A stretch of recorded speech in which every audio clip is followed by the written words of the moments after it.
Assalamualaikum warahmatullahi wabarakatuh. Perkenalkan, nama saya Kawisya Emilia dengan NIM 22650039. Di sini saya akan menjelaskan tentang rekayasa perangkat lunak software engineering. Sejarah software engineering. Istilah software engineering digunakan pertama kali pada akhir 1950-an dan awal 1960-an. Saat itu masih terdapat perdebatan tajam mengenai aspek engineering dari pengembangan perangkat lunak. Pada tahun 1968 dan 1969, Komite Sains NATO mensponsori dua konferensi tentang rekayasa perangkat lunak yang memberikan dampak kuat terhadap pengembangan rekayasa perangkat lunak. Pengertian dasar. Istilah rekayasa perangkat lunak secara umum disepakati sebagai terjemahan dari istilah software engineering. Istilah software engineering mulai dipopulerkan pada tahun 1968 pada Software Engineering Conference yang diselenggarakan oleh NATO. Sebagian orang mengartikan RPL hanya sebatas pada bagaimana membuat program komputer. Padahal ada perbedaan antara perangkat lunak software dan program komputer. Perangkat lunak adalah seluruh perintah yang digunakan untuk memproses informasi. Perangkat lunak dapat berupa program atau prosedur. Program adalah kumpulan perintah yang dimengerti oleh komputer, sedangkan prosedur adalah perintah yang dibutuhkan oleh pengguna dalam memproses informasi. Pengertian RPL sendiri adalah suatu disiplin ilmu yang membahas semua aspek produksi perangkat lunak, mulai dari tahap awal yaitu analisa kebutuhan pengguna, menentukan spesifikasi dari kebutuhan pengguna, desain, pengkodean, pengujian, sampai pemeliharaan sistem setelah digunakan. Dari pengertian ini, jelaslah bahwa RPL tidak hanya berhubungan dengan cara pembuatan program komputer. Perangkat lunak atau software. Perangkat lunak merupakan program-program komputer dan dokumentasi yang saling berkaitan. Perangkat lunak berasal dari dua kata yaitu software, perangkat lunak, dan engineering, rekayasa. Perangkat lunak atau software adalah source kode pada suatu program atau sistem. Perangkat lunak tidak hanya dokumentasi terhadap sesuatu yang dibutuhkan selama pengembangan, instalasi, penggunaan, dan pemeliharaan sebuah sistem. Engineering atau rekayasa adalah aplikasi terhadap pendekatan sistematis yang berdasar atas ilmu pengetahuan dan matematis serta aplikasi tentang produksi terhadap struktur, mesin, produk, proses, atau sistem. Rekayasa perangkat lunak adalah suatu disiplin rekayasa yang berkonsentrasi terhadap seluruh aspek ruang lingkup rekayasa perangkat lunak atau software engineering. Rekayasa perangkat lunak telah berkembang sejak pertama kali diciptakan pada tahun 1940-an hingga kini.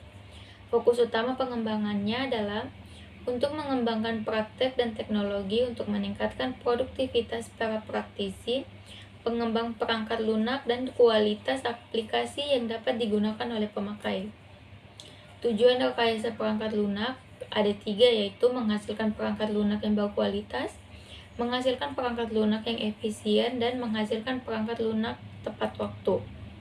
Faktor-faktor yang melatar belakangi munculnya rekayasa perangkat lunak: ketidakmampuan organisasi memprediksi waktu, usaha, dan biaya untuk membangun perangkat lunak. Kedua, perubahan rasio biaya perangkat keras terhadap harga perangkat lunak. Ketiga, kemajuan pesat perangkat keras. Keempat, kemajuan dalam teknik-teknik pembuatan perangkat lunak. Kelima, tuntutan yang lebih tinggi terhadap jumlah perangkat lunak. Keenam, tuntutan yang lebih tinggi terhadap mutu perangkat lunak. Dan yang terakhir, meningkatnya peran pemeliharaan. Sifat dan karakteristik software. Software merupakan elemen logik dan bukan elemen fisik seperti hardware. Elemen itu tidak kaus tetapi bisa rusak. Elemen software itu direkayasa atau dikembangkan dan bukan dibuat seperti hardware. Kategori perangkat lunak secara umum. Kategori perangkat lunak secara umum dapat dikelompokkan sebagai berikut. Pertama, perangkat lunak sistem, sekumpulan program yang ditulis untuk melayani program-program yang lain, seperti compile, editor, dan utilitas pengatur file. Kedua, perangkat lunak real-time, program-program yang memonitor, menganalisis, mengontrol kejadian dunia nyata pada saat terjadinya. Terakhir, perangkat lunak bisnis, memproses informasi bisnis seperti payroll, inventory, dan lain-lain.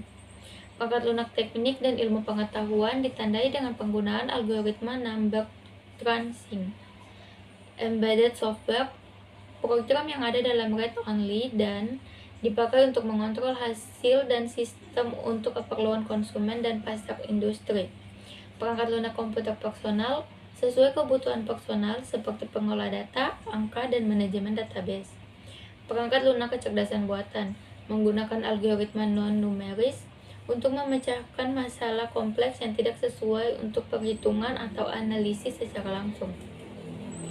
Tipe-tipe software, sistem software sekumpulan program yang ditulis untuk melayani atau menunjang program lainnya, seperti compiler, editor untuk utility, sistem operasi, driver, dan prosesor telekomunikasi. Application software, program standalone yang digunakan untuk menyelesaikan kebutuhan bisnis tertentu, seperti aplikasi untuk memfasilitasi kegiatan bisnis atau pembuatan keputusan teknik atau manajemen. Engineer and scientific software, software yang dicirikan dengan algoritma numerik, aplikasinya berkisar dari astronomi sampai vulkanologi. Embedded software, software yang disimpan dalam memori tetap, digunakan untuk mengontrol fungsi sebuah produk. Produk lain software, software yang dirancang untuk menyediakan kemampuan khusus yang dapat digunakan oleh banyak user yang berbeda.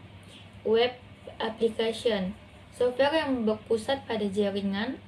Artificial intelligence software, software yang banyak menggunakan algoritma non-numerik dalam memecahkan masalah kompleks yang tidak dapat dianalisis dengan komputasi biasa.